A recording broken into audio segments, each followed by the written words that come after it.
The gentle hum of the underwater research station's environmental systems did little to calm Thora's nerves as she stared through the reinforced viewscreen at the endless blue expanse beyond. Her silvery scales rippled with anxiety, a physiological response her species had evolved from generations of living on the desert world of Carix. The very thought of being surrounded by so much water made her throat constrict. "The pressure readings are perfectly normal," said Raj Kumar, the station's lead marine biologist, his dark eyes twinkling with amusement as he noticed her discomfort. "The station's been here for 15 years without a single breach." Thora's antennae twitched in irritation. "On my world, this much water would be considered a catastrophic event," she replied, her universal translator converting her clicks and whistles into smooth English. "We store our water in underground caverns, safe and contained. This," she gestured at the ocean beyond, "this is madness." Raj leaned against the console, his casual posture a stark contrast to Thora's rigid stance. "Yet here you are, the first Carixian scientist to study Earth's oceans. That takes courage." "Necessity," Thora corrected him, though her scales shifted to a slightly pleased purple at the compliment. "The Council believes understanding Earth's water management could help us better utilize our own limited resources." She paused, watching a school of fish dart past the view screen. "Though I'm beginning to question their judgment in sending me." Raj pushed away from the console and walked to a nearby storage unit. "Maybe this will help," he said, pulling out what looked like a thin, transparent suit. "It's our newest aquatic adaptation gear, completely waterproof, with built-in propulsion and life support. Want to try it?"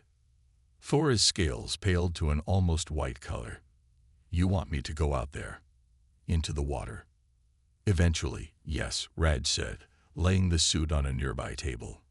"But first, how about we start with something simpler?"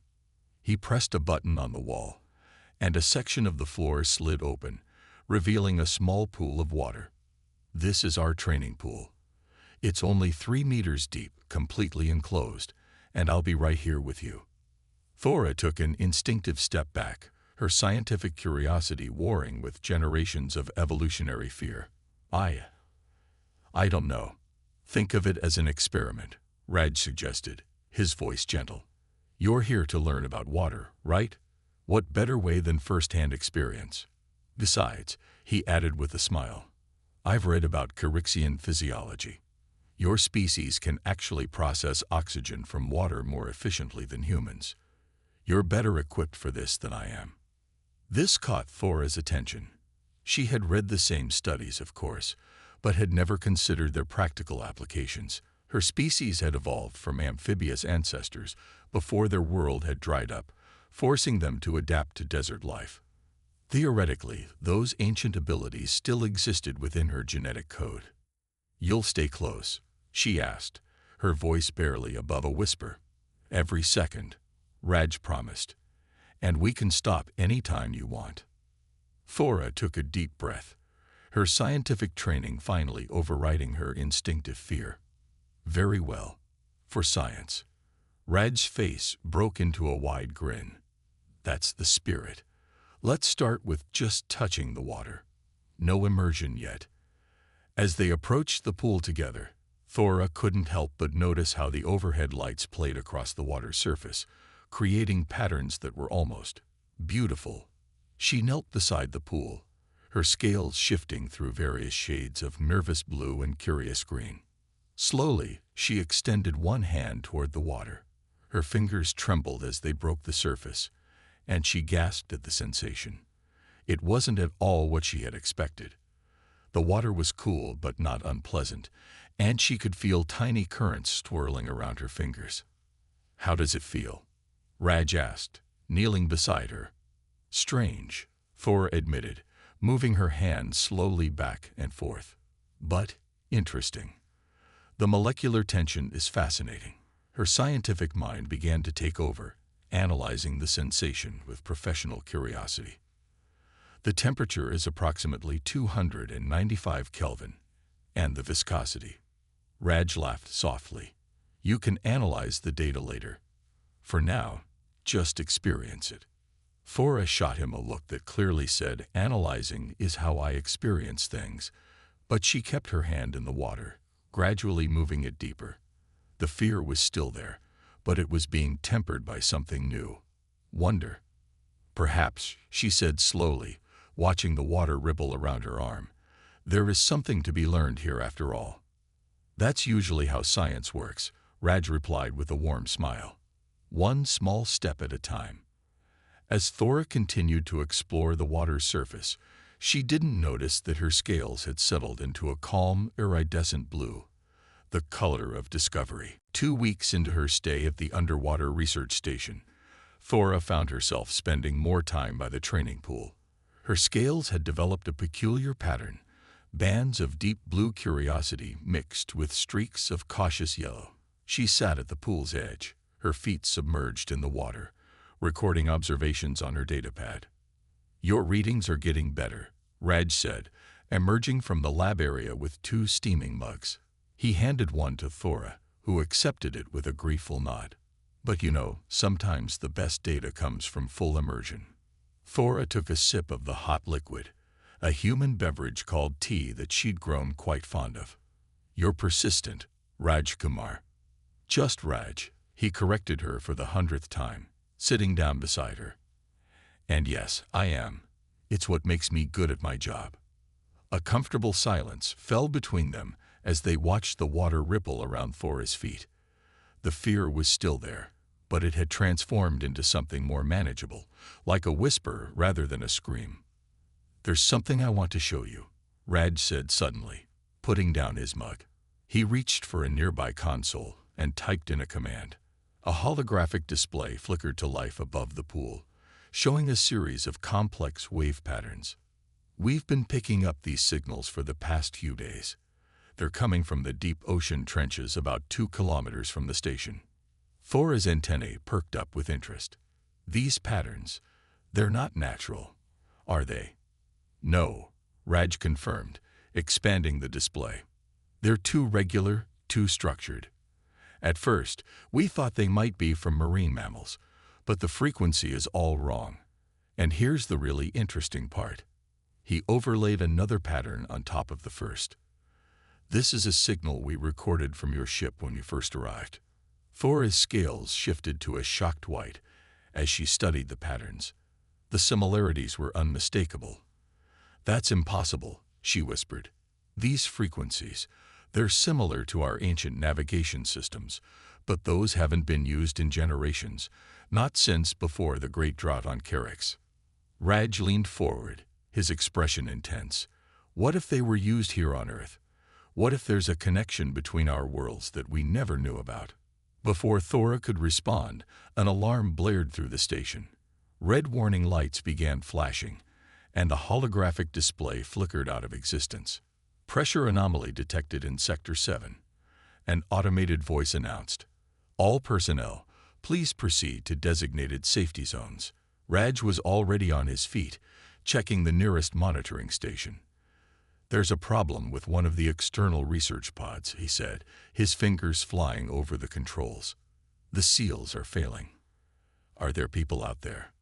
Thora asked, her scales paling further. 2 researchers. They're trying to get back to the main station. But Raj's voice trailed off as he studied the readings. The pod systems are deteriorating faster than they can swim. They need help. Thora knew what he was going to say before he turned to face her. No, she said, backing away from the pool. I can't. Thora, you're the only one who can reach them in time, Raj said urgently. Your physiology makes you a stronger swimmer than any human, and you can process oxygen from water. The rescue suits will take too long to power up, but that adaptation gear I showed you before, you could use it now. I've never even been in the deep water, Thora protested, but she found herself moving toward the equipment storage area with Raj.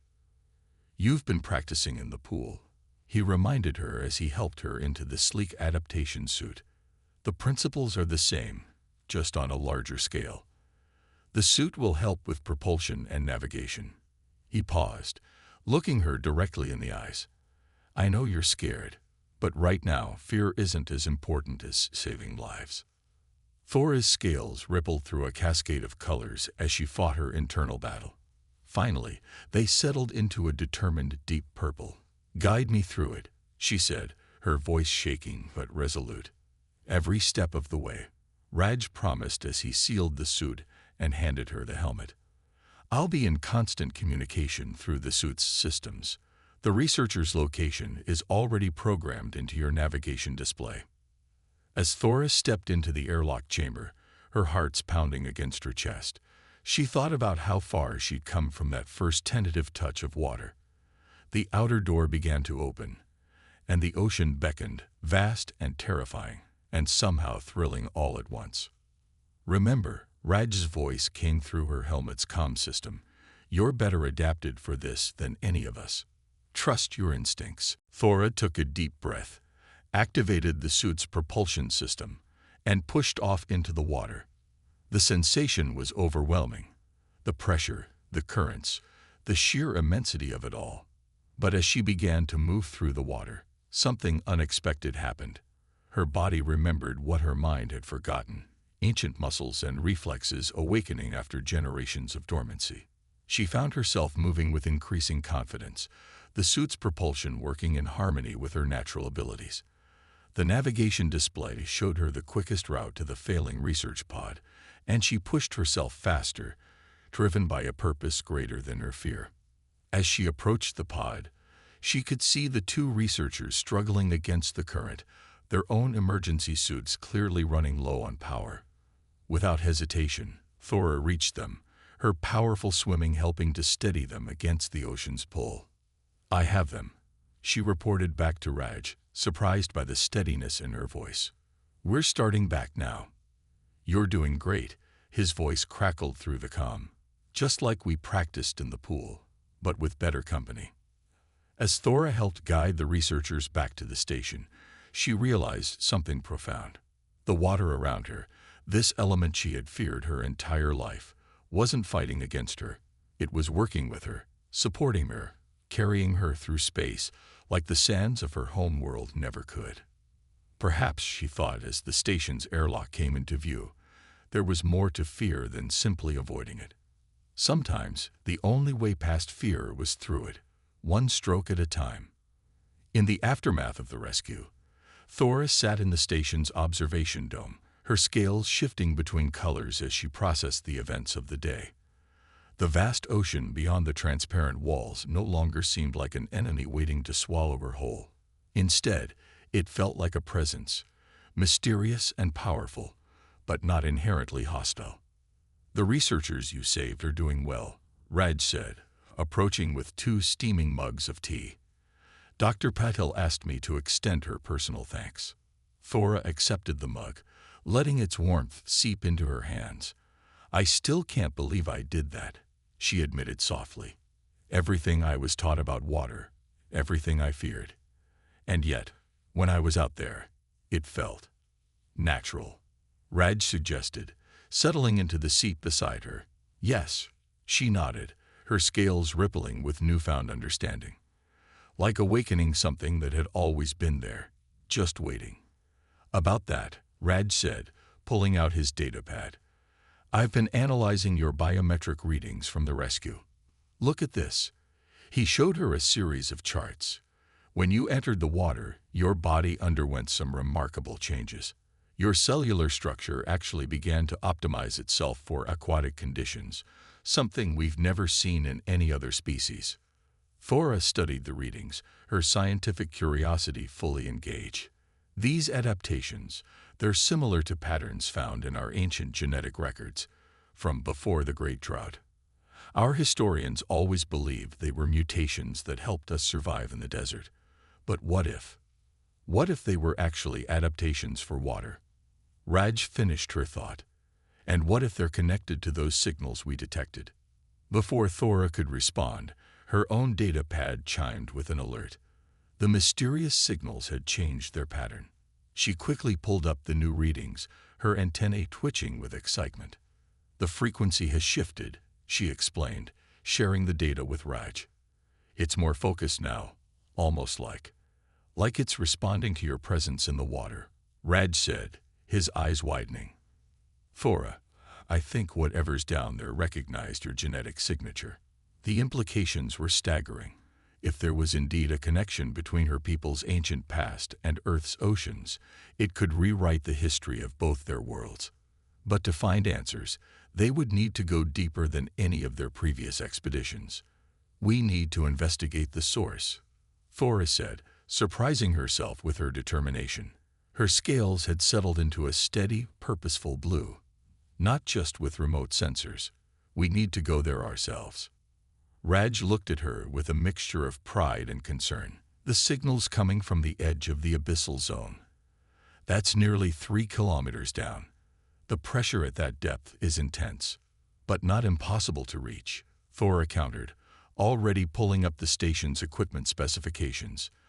The adaptation suit I used during the rescue, it's rated for deep-sea operations, isn't it? Theoretically, yes. Raj nodded. But we've never tested it at those depths with a non-human user. The risks are worth taking, Thora finished firmly. Raj, think about what this could mean. If there's evidence that my people once had a connection to Earth, it could explain so much about our shared histories. And perhaps, she paused, her voice softening, perhaps it could help us reclaim what we've lost. Raj studied her for a long moment, then smiled.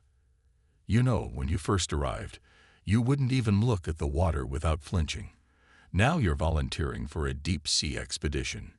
You've come a long way. I had a good teacher, Thora replied, her scales flickering briefly to a warm purple. Will you help me prepare? Of course, Raj said, already standing. But we do this properly. We'll need to modify the suit's systems to account for your unique physiology, run multiple simulations, and establish clear safety protocols. They spent the next several hours in intensive preparation. Raj worked on recalibrating the adaptation suit while Thora studied detailed maps of the abyssal zone. The signals continued to pulse steadily, growing stronger with each passing hour. As they made their final preparations, Thora stood at the edge of the station's main airlock, the modified suit feeling like a second skin. Her hearts were racing, but not from fear, from anticipation. Remember, Raj said through the comm system as he ran the final diagnostic checks, I'll be monitoring everything from here. The moment anything seems off, we abort. No arguments. Understood, Thora replied, her voice steady. She looked out into the deep blue expanse before her, feeling a connection to it that she never thought possible. Though I have a feeling that whatever's down there isn't meant to harm us. It's been waiting for someone who could understand. The airlock began its opening sequence, and Thora felt the water calling to her. This time, she didn't resist. As she pushed off into the ocean's embrace, she knew she was swimming not just toward a scientific discovery, but toward a truth that could bridge worlds. The descent began, and with each meter of depth, the mysteries of the deep grew both darker and more illuminating.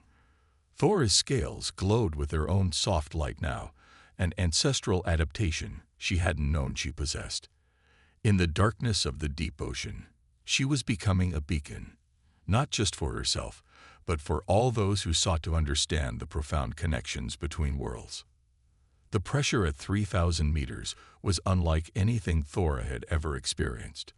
Even with the adaptation suit's protection, she could feel the weight of the ocean pressing in from all sides. Yet, rather than terror, she felt an odd sense of belonging in these depths. Biometric readings are stable. Raj's voice crackled through her comm system. How are you holding up? I'm fine, Thora responded, her voice filled with wonder as she watched bioluminescent creatures dance through the darkness. The suit's performing perfectly. And Raj, you should see this. Life finds a way, even in these depths. Speaking of life, Raj said, the signal source should be about 200 meters ahead of you. The readings are getting stronger. Thora's built-in sensors guided her forward, her suit's lights illuminating the way. The seafloor below was no longer just sand and rock. She could make out geometric patterns that seemed too regular to be natural. As she swam closer, her hearts began to race. "Raj," she whispered, though there was no need to lower her voice. "I'm seeing structures. They're partially buried, but they're definitely artificial. The architecture. It's similar to ancient ruins we found on Kerix." She descended closer to the seafloor, her suit's lights revealing more details. The structures were built from a material that seemed to shimmer with its own inner light, despite centuries or millennia of submarine erosion. Symbols etched into the surfaces were hauntingly familiar. She had seen their like in the oldest historical records of her people. "I'm sending you visual data," Thora said, activating her suit's recording systems. "These markings, they're not just similar to our ancient script. They're identical." "That's impossible," Raj breathed, but the evidence was right in front of them. Unless my people weren't originally from Kerix at all," Thora finished. The revelation hit her like a physical force. "We were mariners once, weren't we? Not just on one world, but across worlds." As she spoke, her presence seemed to trigger something in the ancient structures. Lines of light began to pulse through the geometric patterns, spreading out in a web-like network across the seafloor.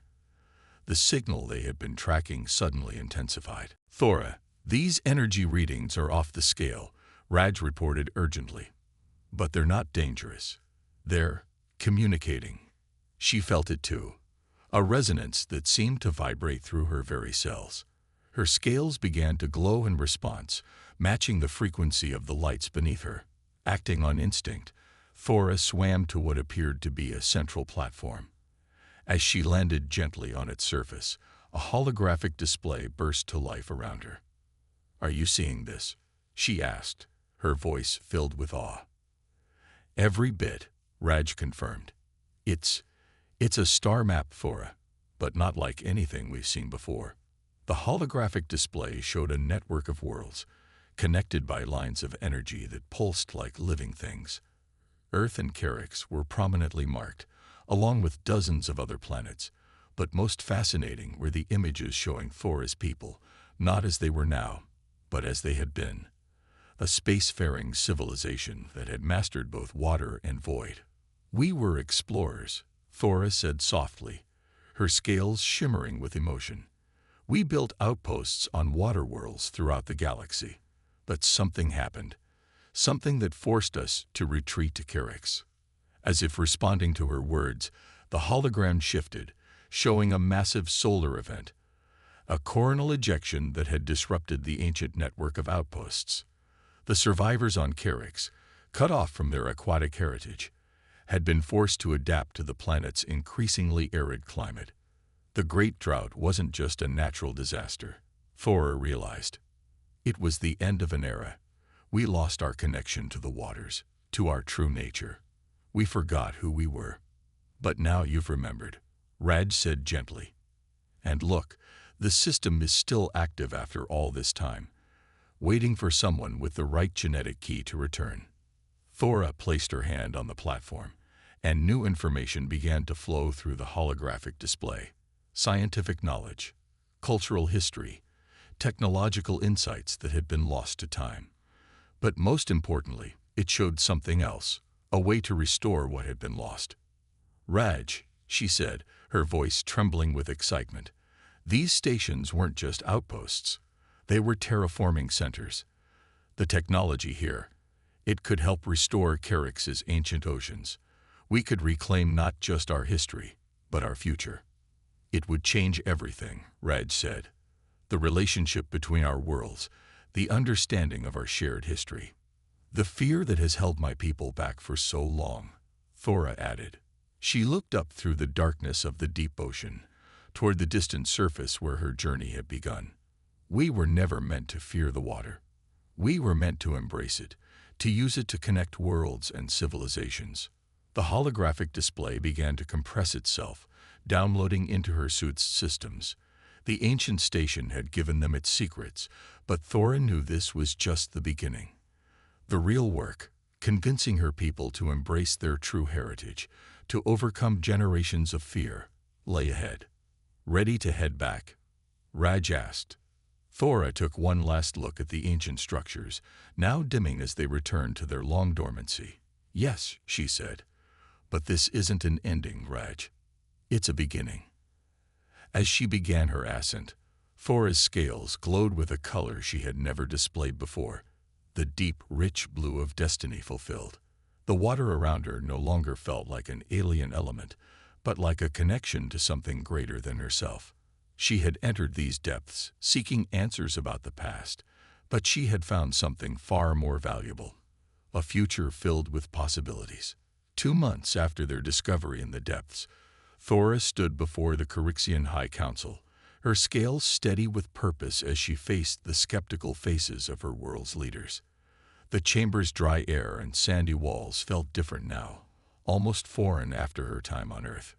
"What you propose is unprecedented," Elder Vex said, his ancient scales dusty with tradition. "To deliberately flood portions of our world, to abandon generations of careful water management, this goes against everything we have built." "With respect, Elder," Thora replied, activating the holographic display she had brought from Earth. "We would not be abandoning our ways, but reclaiming them." The chamber filled with images from the deep-sea station, proof of their aquatic heritage, their lost connection to the stars. Raj stood beside her, the only human ever invited to address the council. "The terraforming technology we discovered isn't just about creating oceans," he explained. "It's about balance. The same systems that helped your ancestors adapt to Carix's changing climate can now help restore what was lost. Gradually, safely, and under your complete control." The council chambers erupted in murmurs and clicking sounds of debate. Thora felt her heart race, but her voice remained steady. "I understand your fear. 2 months ago, I shared it. The very thought of immersion in water terrified me." She paused, letting her scales shift to display the memory of that fear before transforming to the deep blue of discovery. "But what I learned on Earth changed more than just my understanding of water. It changed my understanding of who we are as a species." She gestured to the data streams flowing through the hologram. "Our ancestors weren't just survivors. They were explorers. They didn't fear water. They used it to connect worlds, to build bridges between civilizations. That knowledge, that capability, still exists within us." Elder Vex leaned forward, his scales showing interest despite his reservations. "And you can prove this. These genetic memories you speak of." Thora nodded to Raj, who activated another holographic sequence. "This is my genetic structure before exposure to Earth's oceans," she explained, showing the council her baseline readings. "And this is after." The display shifted, revealing the awakened aquatic adaptations, the dormant genes now fully expressed. "The same potential exists in all of us," she continued. "We didn't lose our connection to water. We buried it, along with our true history. But now we have a chance to reclaim both."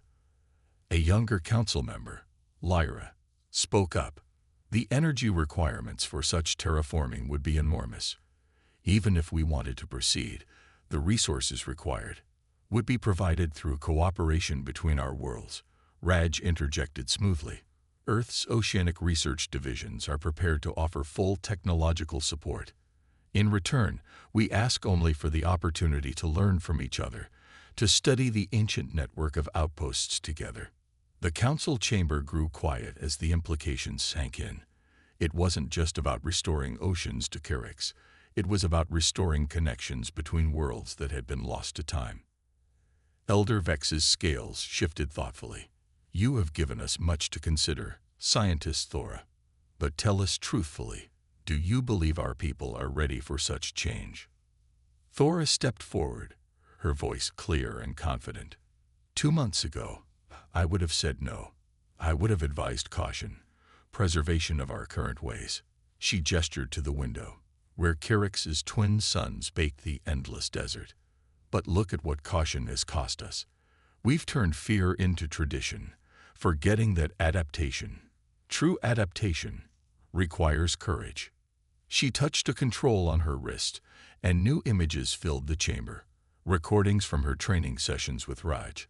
her first tentative touches of water, the rescue mission that had proven what she was capable of. I'm not asking our people to change overnight. I'm asking us to remember who we once were and to imagine who we could be again.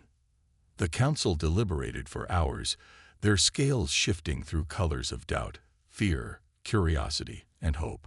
Finally, Elder Vex rose to deliver their decision.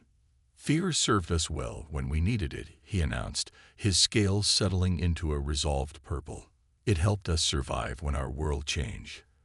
But survival is not enough for a civilization that once touched the stars." He turned to Thora and Raj. "The council approves your proposal. We will begin with small steps, research facilities like the one you trained in, carefully controlled environmental restoration projects. The great oceans, if they return to Carix, will return gradually." Thora felt her scales ripple with joy, but maintained her professional composure. "Thank you, elders. You honor our past and our future with this decision." Later, standing on a balcony overlooking the desert expanse, Thora and Raj watched Carix's sun set in a blaze of orange and red. "It won't be easy," Raj said, breaking their comfortable silence. "Changing generations of cultural fear, implementing the terraforming technology, managing the transitions. Nothing worth doing is ever easy," Thora replied, her scales glowing with quiet confidence. "But we're not just changing a planet, Raj. We're healing a civilization's soul." She turned to face him, her expression serious. "Will you stay? Help us through the first phases?" Raj smiled. "Try and stop me. Besides," he added with a grin, "someone needs to teach your people how to swim." Thora laughed, a sound that would have been unthinkable months ago. As darkness fell over the desert, she imagined what this view would look like in a few years, the first lakes appearing like mirrors under the stars, her people rediscovering their connection to the waters that had shaped their ancestors.